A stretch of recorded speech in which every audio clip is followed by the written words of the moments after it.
It is against the backdrop of the Conference of Ministers 2016 that we chat to the ECA Executive Secretary, Mr. Carlos Lopes, about a number of issues pertinent to the sustainable development of the African continent.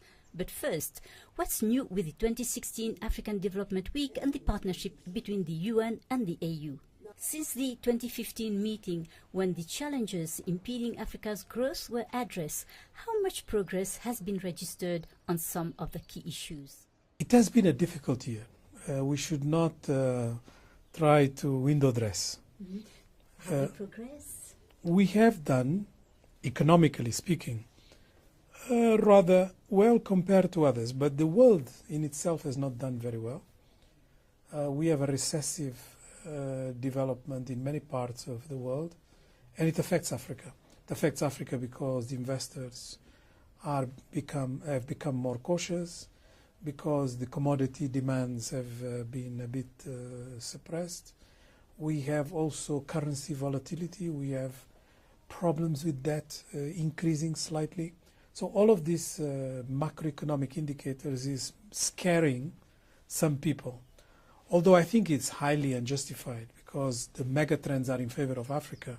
It is true that in 2015 we only got 3.7% growth compared to our usual 5.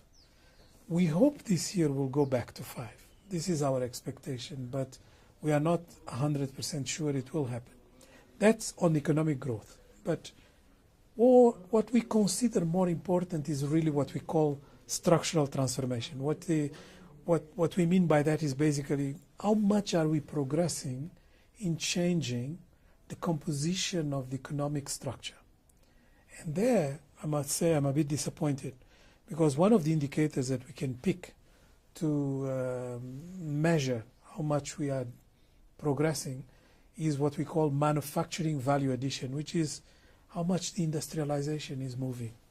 And we decreased about 1%. 1% is not a drama, but we are in such a low point that 1% makes a difference. And at this time, if anybody told me that we stagnated, I would not be happy.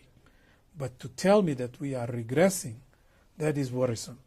So that's why we have to accelerate some of the proposals and policies that we are discussing. And hopefully this meeting will contribute towards that. In your view, what is the solution or what are the solutions? Well, what I have registered is that the countries that are doing well are countries that have put a level of ambition at a very high turn. And the countries that are not really doing so well, countries that have been a bit lazy in terms of how they deal with strategy. You may be very rich with minerals, but if you don't do a lot of changes in the composition of how you deal with your minerals, you are likely to suffer and your growth is going to stall one day or another. Let me just compare two countries that are neighbors, Angola and Congo. Both are very rich, one on oil, as we know, Angola, and another on a number of other minerals. DRC has done a lot of reforms, and we don't talk about them because we are always talking about the conflict part of DRC. But when it comes to the macroeconomics, they have been one of the best in terms of reforming. So therefore, this year, they will grow at 7.58%.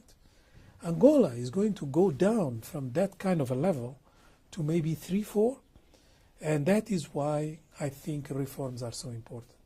So what we need, in one word, is to accelerate the transformation and the policies, but also to increase our level of ambition.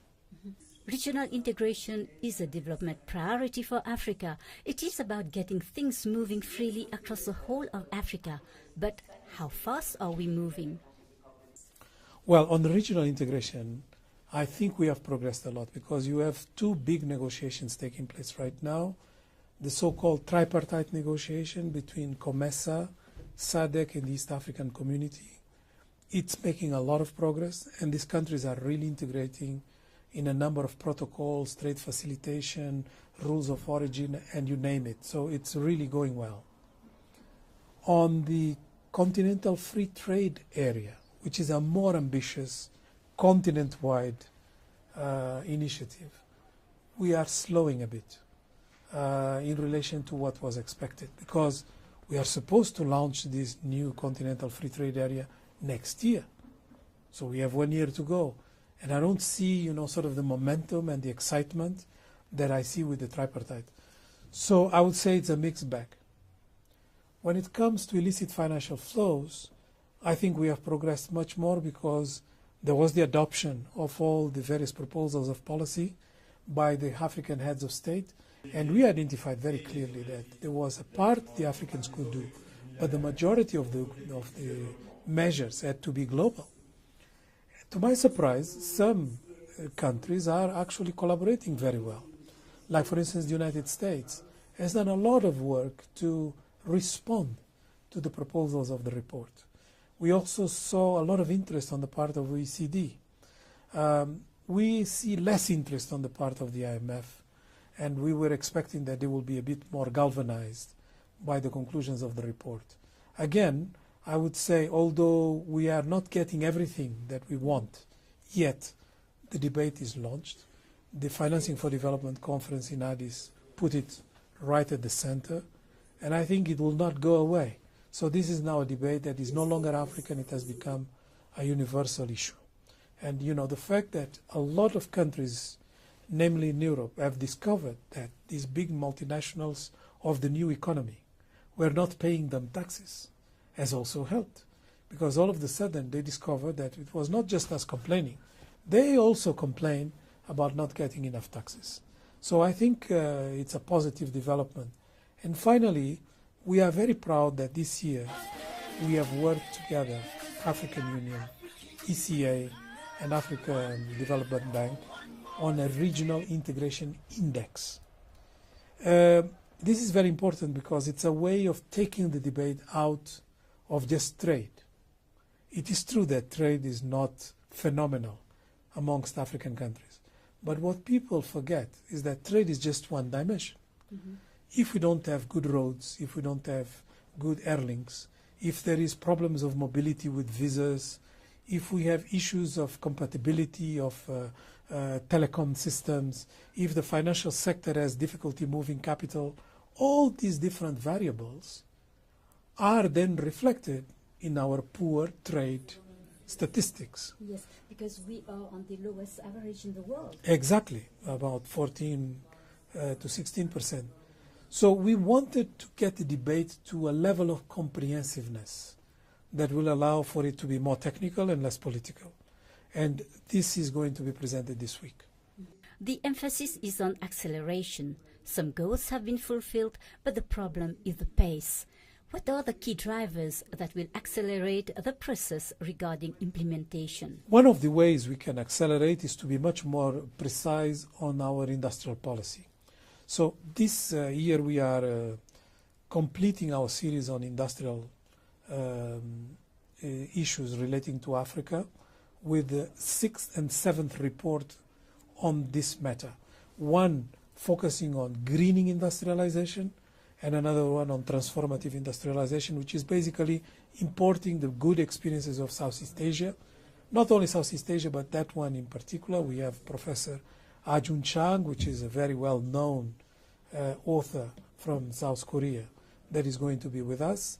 So we think that time has come to be much more precise in the implementation of industrial policy. Some countries are doing it. I will count around 10 in Africa, but 10 out of 54, you will agree with me, is not yet very impressive. So we need more. Then a second way of accelerating is to make sure that we become much more concerned about some issues that have not been very central to our agenda. One is corruption, because we have been influenced by external perceptions of corruption. And when in fact what we need is to fix our fiscal systems, our tax systems, and not so much, whether our leaders are corrupt or not corrupt. This kind of discussion, I don't want to minimize it, but there has been too much slogan discussion, not based on research, on data that we are now collecting. And our report on corruption perceptions that we are going to launch this week is going to put the finger into that type of issues. And then another one, for instance, is blue economy. Because we all often talk about how much stolen Africa is of its mineral rich. But what we don't talk as much is how much our seas and our waterways are stolen as well, probably much worse. And also, we don't take into account the possibilities that the blue economy offers us to industrialize. Because, you know, we have an internal African market that will benefit from a better port structure. Our railway system is not connected with the needs of industrialization in the continent, is related to exporting minerals without being actually transformed. So all these things are part of understanding the potential of the blue economy. And I think this is another debate that we are going to have. Yes, we've been talking about this issue, this challenge of infrastructure for a long time now. Well, but we have done a lot of progress on infrastructure. This is one of the areas where we'll never be completely happy. Because according to the best estimates, we need about $90 billion a year of infrastructure investment to get things right. And we are getting about half, a bit more than half. So we have a huge deficit. The issue is, how can we find the money to fund this deficit? Because we have never built as much as in the last 5 years. In fact, in the 5 years that just passed, we have invested more on infrastructure than the previous 15. So it's accelerating. But we need so much. And where are we going to get the money? So one of the discussions that are important to have, and it's linked to what I was saying about taxes and fiscal policies, is to make sure that we increase slightly our tax pressure. Because our tax pressure in Africa is very low. People don't like to pay taxes in Africa. If we just increase it by 1%, we take care of the infrastructure deficit. With regards to Africa's international economic relations, it has to be a win-win partnership. How do you see the future of such a global partnership? The most important aspect is for African leaders to understand that the way we are discussing aid is counterproductive. Not that I'm against aid, but I think aid should be a booster of domestic resource mobilization. Aid to do things that we are supposed to do through the state apparatus is not really a solution. I'll give you the example of agriculture.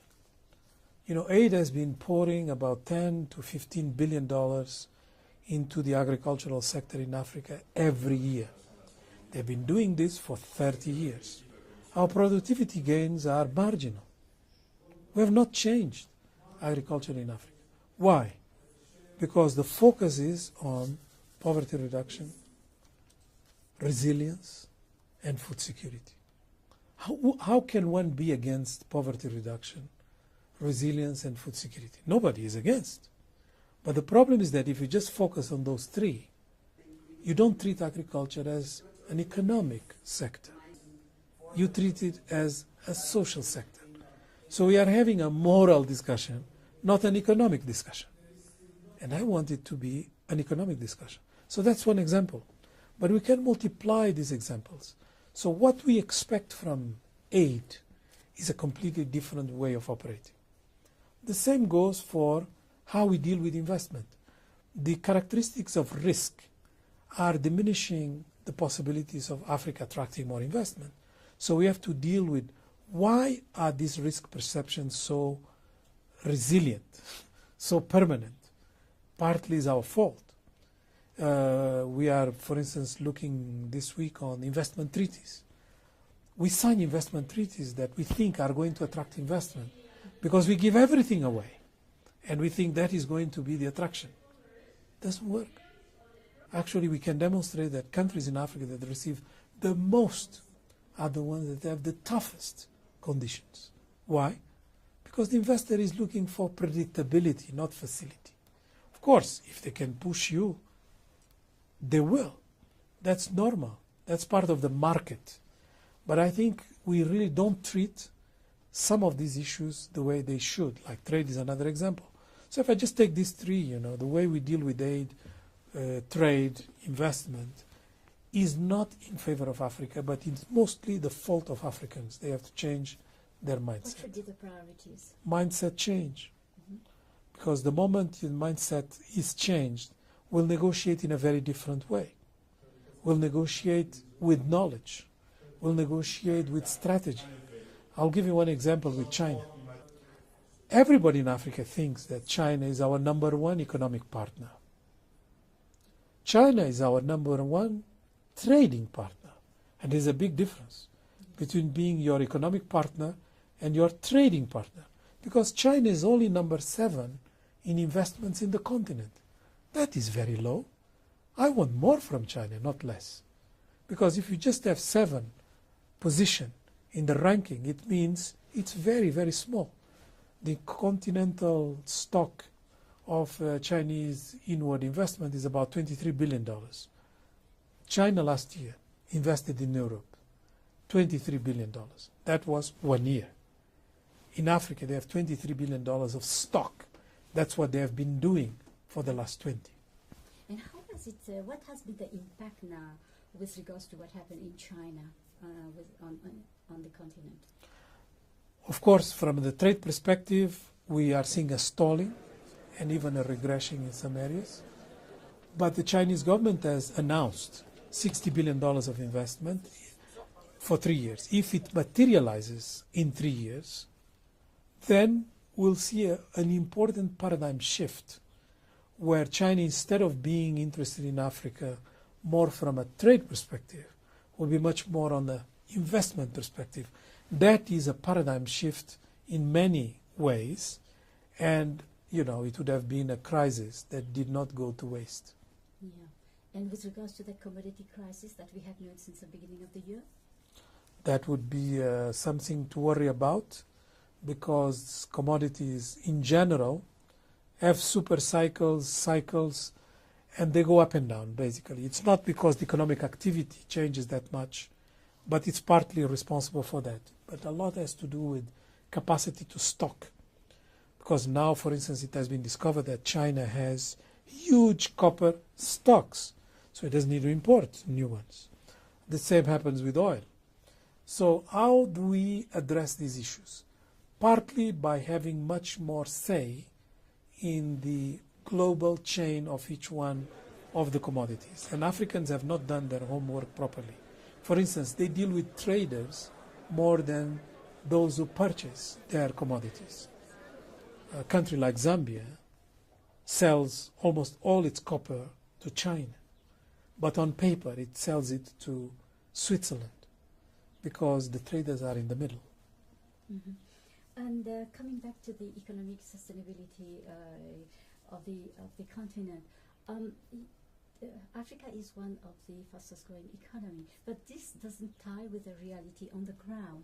What can an institution like the ECA do to reverse the narrative of non-inclusive growth of the continent? We have 2 problems. The first problem is that no matter how much we create in terms of wealth and employment, the population is growing so fast that if you say you are just creating for the ones that exist, you miss the boat because you have many more people coming downstream. So that's one problem. A lot has happened in Africa, but people continue to see as many poor. Why? Because the population is growing. The second problem we have is that we don't transform enough the economy. If we had industrialization, it creates a lot of jobs. It becomes more inclusive. If most of our growth is generated by internal consumption, by a small elite, then of course, you are not going to see the growth on the ground. Or as the Nigerians like to say, it's a growth that we cannot put in the pocket. Mr. Lopes, lastly, what is the one thing that you have been most proud of during your term? The change of narrative, using statistics to tell a different story about Africa and making the difference in terms of trying very hard to counter perceptions about the continent that are not true.